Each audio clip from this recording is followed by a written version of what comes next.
Bill Kurtis and Walter Jacobson redefined local television journalism with the 10 o'clock news from the newsroom of WBBM-TV beginning in 1973. Their reporting and writing skills were showcased during a 9-year run anchoring newscasts that not only were ratings successes, but also critically acclaimed, featuring newspaper-style specialized beats. Kurtis thrived on getting outside the studio to dig into major stories. His cool command of just about any situation meshed perfectly with Jacobson's feistiness. Walter's perspectives became staples for Chicago viewers. They kept the big guys at City Hall in line and gave the little guys in the street a voice. Bill and Walter got the newsmakers to come to them. Their set was the newsroom. Their style was straight. And using the new technology of the live shot, they were everywhere. Tonight, Bill Kurtis and Walter Jacobson, one of the most honored local news teams of all time, together again on the air. Thanks for joining us as we continue our special series of conversations with the movers and shakers of Chicago media. And we have two of the best with us tonight. No last names needed. All you have to say in this town, and everyone knows you're talking about Bill and Walter. Great to be with you guys. He's Walter. I'm Bill. For the younger generation. Or Skippy, if you right. And I don't want to start trouble here, but why wasn't it Walter and Bill? Yeah. I can answer it. Okay. Because Bill was the quintessential anchor man. Bill was the guy that general managers wanted to lead a broadcast. Walter was this rather unique, troublesome bad boy.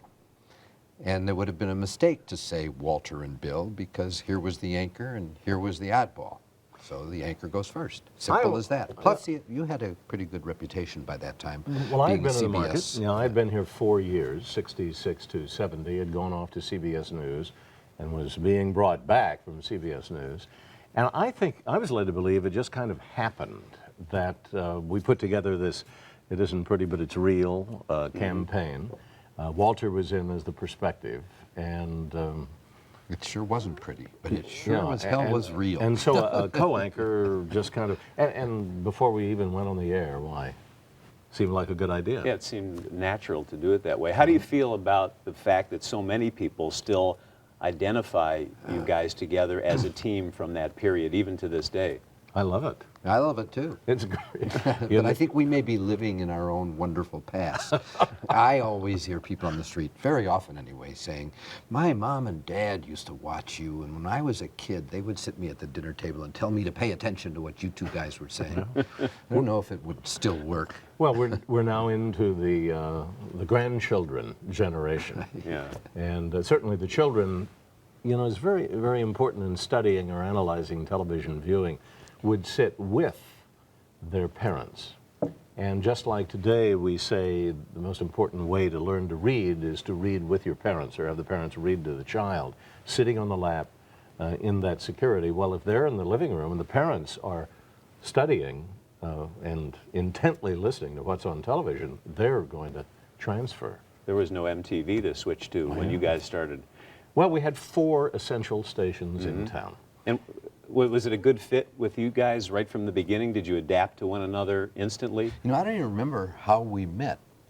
And I would guess, because this business is so competitive, that one or both of us might have felt, yeah, you know, I'm the guy who wants to be the big shot, you be the second shot. And that happens between people, you know, Harry Reasoner and Barbara Walters. I mean, it's legendary what happens between anchors, but we just seemed to meld. And I think the big reason was that we were just so different. I was going to say that. He's inside, I'm outside. I like to go out and cover stories. He spends all day working on a perspective. And it's like we came together, and we've said this at a table or the anchor desk, and said, well, what did you do today? He said, well, what did you do today? It's like an old married couple, I swear to God. We have not, I don't think we've had an argument in our entire time together. That's really true. Have we? Yeah. And it wasn't a matter of either one of us. I can speak for myself, and I'm sure you feel the same way because I've known you so long. Either one of us had ever felt we've got to look out for the other, and that's key. You know, you often hear or see anchor people who are enjoying the co-anchor's mistakes. We just never had that. Well, I had to look out for you because you were Get you often in trouble. running there. Well, that's right. I had what to bring you made back. it great. You complimented one Well, another. but it was just in the process of, doing the job. Well, But I knew when you had to look out for me. Well, You're saying journalistically, we never had to look out from each other because there was a trust and an admiration for each other's talents. Right? I think behind your back he says, well, he's always late, and behind your back he says, he's always antsy. He's got to be somewhere. No, I say it to his face. You're always late. You never can say no to anybody. But, no matter what somebody asks you to do, you somehow do it, even though you're not thinking about it. But that's the gig. That's the bit, because Walter had an attraction of, well, we never know what he's going to say or what he's going to do, but there will be Bill there to kind of, as a big Keep it brother, together. hold him Hopefully. back. Yeah. Although I'm 4 years older. He's the older one. Little known. It becomes very important these days. At what point did you feel like, we've got something here. This is going to work. We are going to do something special. We felt very good from the beginning, and we wanted it earlier than it really came. It was 2 or 3 years before we hit #1, and that's a surprise to everybody. So no one should expect an overnight success. We had a new set, a new look, which was unique. We had 2 people together, which was unique. Happy Talk had been in town. We were trying to shape it. We had our own kind of Happy Talk with substance. And It was a working newsroom on the air. As your John Calloway has said so many times, people really connect to an inside look at how the news is collected and then disseminated.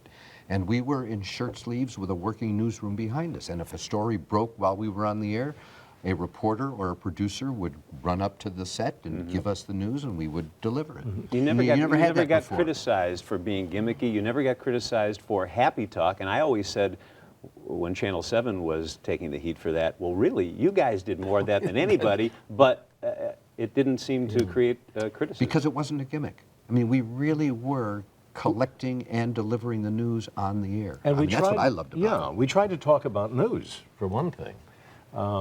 So that made us a little bit different.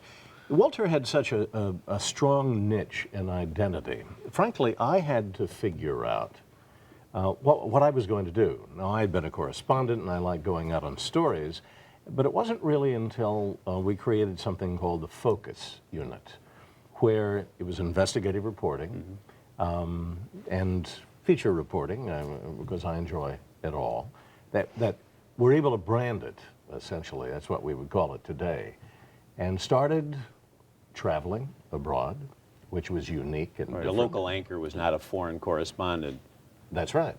So all these things were kind of new in the marketplace and gave us an edge. And remember, the minicam was new at that point, so we were covering a lot of stories live as they were happening. I think that had a lot to do with it. It was a monumental spot, really, in the development of electronic journalism, because our boss, Bob Sirott, had worked for the space specials, really, at CBS News, and he brought this huge on-the-shoulder camera from the political conventions to a local station for the first time. They tried it in New York, but the unions gave him a hard time, and the microwave could not bounce through the canyons. But we had a group of guys who wanted to make it work. I remember early days, we were hauling cable from the curb to 5th floor and City Hall just to get and we would cheer when we'd get a live With a picture. camera that weighed like 150 pounds. Right. We all take it for granted now. You have to be careful here not to age us too much. Why were the bosses patient with you? You mentioned it took a couple of years before rating success came. How come they stuck with you? They were smart, they were good, they were out of there, for one thing. They had gotten us going, and we were the glimmer of success within the company, CBS, and so they were in New York, and Wessler was heading up sports and then entertainment, and they were pulling people out. It was a big training ground for executives. And a lot of money was invested in the newsroom set and in the 2 news anchors, and you don't just toss them out and have to spend more money to rebuild and start all over, especially in a market like this. Chicago is, in some sense, large sense, xenophobic. It doesn't connect to strangers very well. And every time a general manager has to replace an anchor team with new people, you've got to start identifying those people with the community all over again. Takes 3 years. At least. You know, but the management decision is easy when you're showing improvement. Right. When you're going down, that's where it's hard. When So, do and you jump were off? showing a little improvement. Yeah, it was a nice, slow, steady. But it was, I sort of mark the turning point at when Mayor Bilandic appeared live on the set. It was really Walter's get. He had been covering a taxi scandal. Jane Byrne was in there. And to have one of the major figures suddenly live, sitting at the anchor desk itself between the two anchors, I remember there was a hush in the newsroom, and the print reporters and photographers were aligning. This suddenly became an event. It was news. And at that moment, we attracted a lot of viewers who had not sampled us before. They liked it, and it was then pretty quick. For those who don't remember it, because it was some time ago, Mayor Bilandic was in office. Jane Byrne was challenging him in the election, and she caught him doing, I don't remember specifically, doing something wrong, which was in the news, all the newspapers and the television It was about the stations. licenses. Yeah. Yeah. But I don't know whether she specifically accused him of accepting bribes, but whatever it was the kind of thing that makes good political news. So we called him and said, you've got to answer these charges. Why not do it live so that you will be more believable and have all the time you want? Somehow, we coaxed him to coming in. It's a mistake on his part. It might have cost him the election. It was great for us, not only because it drew viewers that night, but because the press had to cover it because Bilandic hadn't said anything prior to that. So we were on the front pages of all the newspapers, the two anchors with both the mayor in the middle. That created enough curiosity so that people came back. And perhaps the most important thing is that we were breaking stories. We not only were wanting ratings, we were competing against the papers. It was a great paper town, print town, but television had not yet broken into the clear as a force of its own. Right. And so Walter was breaking stories. I broke Agent Orange with Brian Boyer and Rosie Conamu. And one right after another, it kind of put us. Since I worked with both of you a little bit back then for part of the era, I would make these observations. You can tell me if you agree. You tell us. Well, I would say that you had totally different interests, didn't really spend a lot of time together. You came together at the anchor desk, and I would offer that maybe there was a little bit of jealousy, a little bit of competition that let me ask you, Walter, did you when Bill went to Vietnam and had the Agent Orange story, a big national story, did you get your competitive juices going? And Bill, when Walter had the taxi cab scandal story, did you say, I'm going to one up this one? Well, I wanted the story. Sure, we're competitive, but it drove us to doing a better job on our own. I'm going to go out and get my taxi story. So it always stayed in that realm, There's a sort of natural positive. competitiveness, an internal competitiveness inside journalists. I mean, it's always after the scoop, who's going to get the story first. But our interests were so divergent that I don't remember honestly feeling, oh, he's gone to Vietnam, I better beat him with something local. I mean, what he did made it good for all of us. And what I did. That's the point. You know, it's Siskel and Ebert. They can be competitive, work for different newspapers, but they're Siamese twins. They're joined at the hip. And so you can only make it with your other guy. You know, it's the three-legged race. How did the perspective start, Walter? Grew out of an incessant interest in being nosy and in being interested in politics. And it wasn't welcomed when we began. I was a prospective commentator on television before we got together. And when the CBS brass was looking for a new team because the Chicago ratings were so bad and found him and then needed to match him up with somebody, I don't know how they decided on me. Maybe you told them there's this guy in town you might match me with. But when they came to me, I would have nothing to do with it because I wanted to do the commentary, not the anchor. I was afraid I'd never make it as an anchor man. My stock and trade was the commentary. So we had many, many days of negotiations, and the people who were putting the show together here had to go to their bosses in New York and say, Walter won't do it with Bill unless he can do the commentary, so let's give him the commentary, which was, you know, a unique situation because anchors ought not be commentators. Well, imagine the pain. Every day they're sitting up in their office and here comes Walter's perspective, you know, and they're seeing themselves being sued into oblivion and their careers shortened. Every day they had to wrestle with whether or not they should let Walter say these things, these outrageous things. But it worked. Is that right? That you really get the ratings but you and really, the money. They don't worry about anything else. You really can't remember, though, how it was that you really hooked up. I mean, back to that again. Did you tell somebody about Walter? No, I did not. I did not. I think they wanted people who had been exposed in the market. I always thought they wanted the perspective. And we now attribute the genius move to Bob Wessler and Van Gordon Sauter. Walter, when you did the Homeless series, and you've done it twice, right? You did it at Channel 2, you did it at Fox. A lot of people made fun of that. You caught a lot of grief for that. Looking back, still glad you did that? Oh, absolutely. I mean, I learned more about what it's like to spend 4 or 5 nights on the street without a place to go in the middle of winter in the freezing cold. We always talk about the homeless. Why not go there and just feel what it was like so that your report can be more authentic? I know it was called a gimmick. Rob Feeder always liked to call it a gimmick, and we have argued about that since. I think it was a good way to get to a story.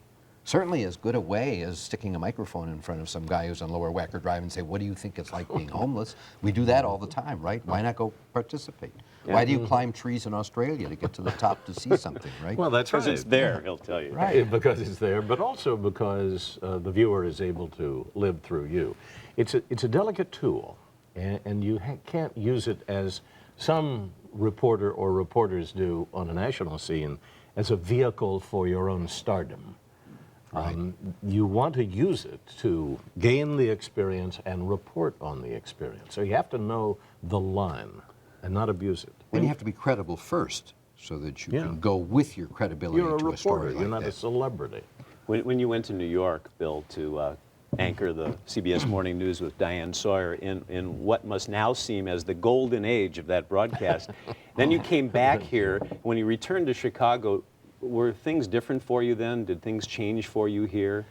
Well, of course, you go away and then you come back, and we were together again. But it was, for one thing, the lead-in audiences like Dallas, remember Dallas, were beginning to erode and fade.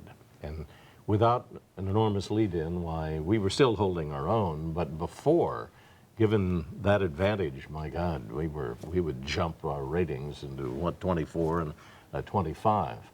There's no such thing as a 25 these days because a full 10 ratings points, when I believe that's almost 1 million people, have been taken out of the viewership at 10 o'clock to be spread among the variety of other choices, cable. I think people, too, were angry that I had left Chicago. We were worried about that. Yeah, we had many were. discussions about you while you were gone. People are provincial here. Right. They are, and even though it's a natural growth within a corporation or a company and a great dream, people were hurt. And I still have people say, I was personally hurt that you left. What finally did break up the Bill and Walter team ultimately? Ratings that were going down and a management decision in which they had to do something about it.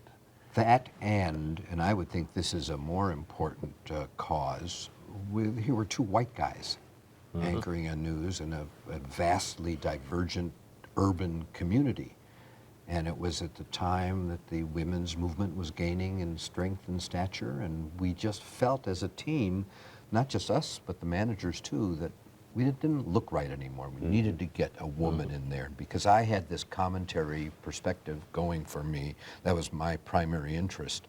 It was obvious that if one of us had to go, it would be me. Also, as I said before, you know, you're the anchor, and I'm more the commentator, but I think it was a right decision to break us up, at least to bring a woman in. The funny thing is that today, you could almost put 2 men or 2 women together, and it would be new again.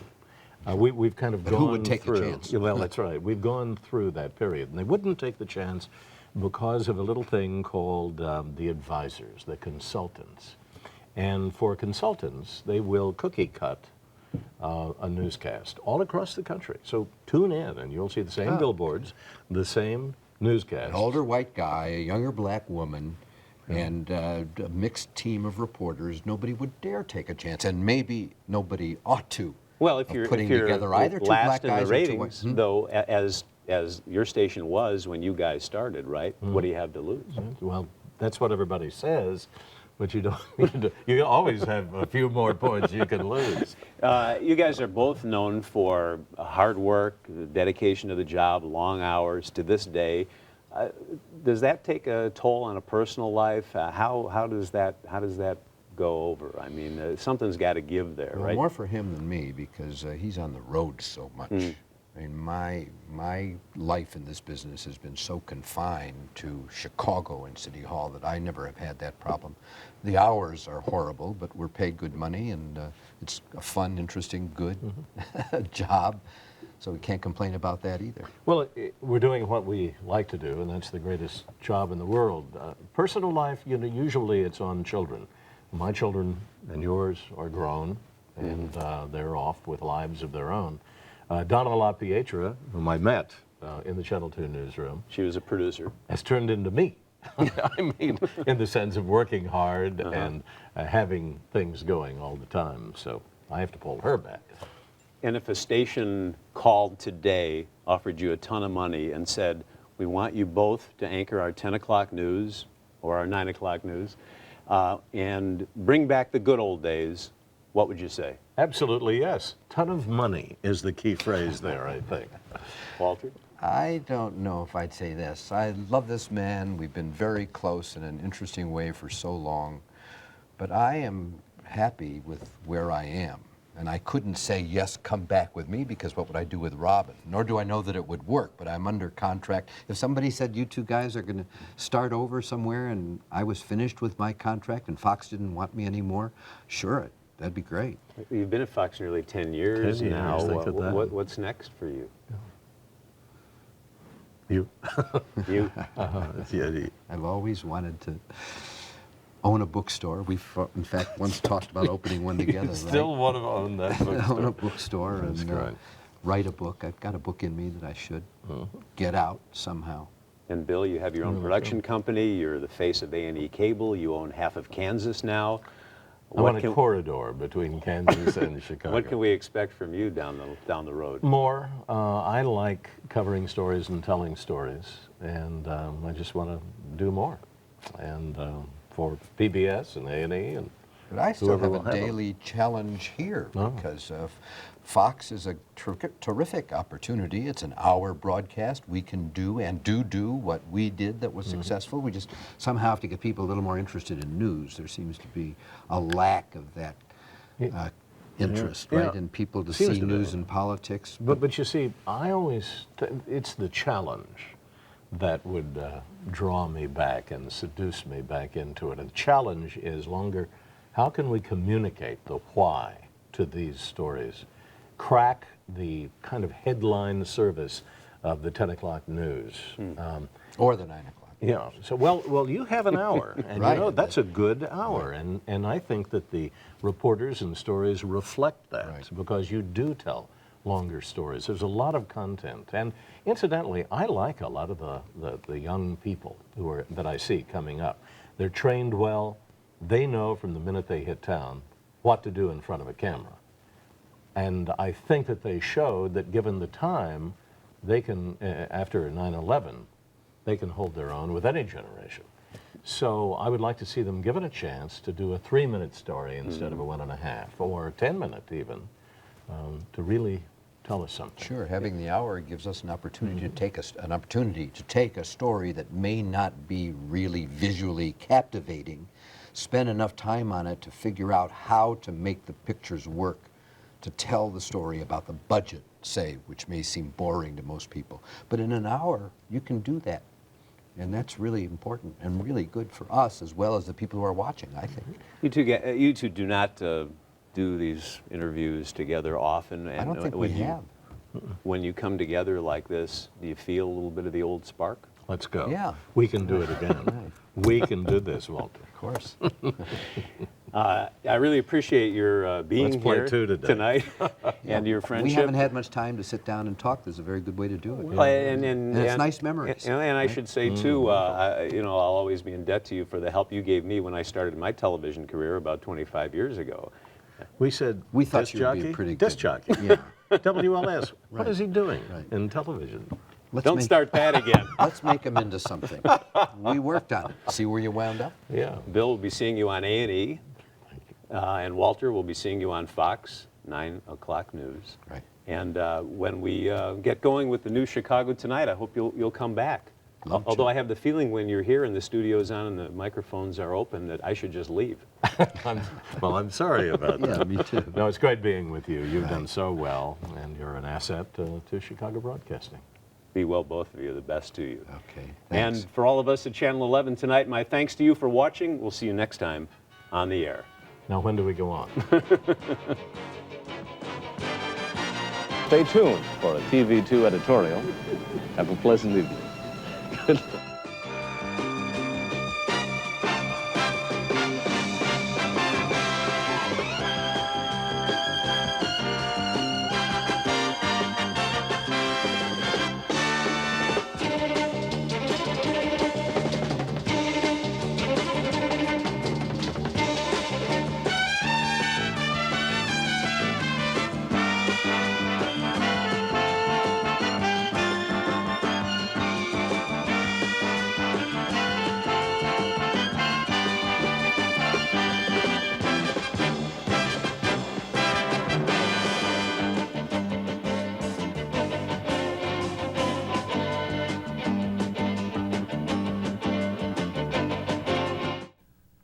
Closed captioning for this program is made possible by Robert A. Clifford and Clifford Law Offices.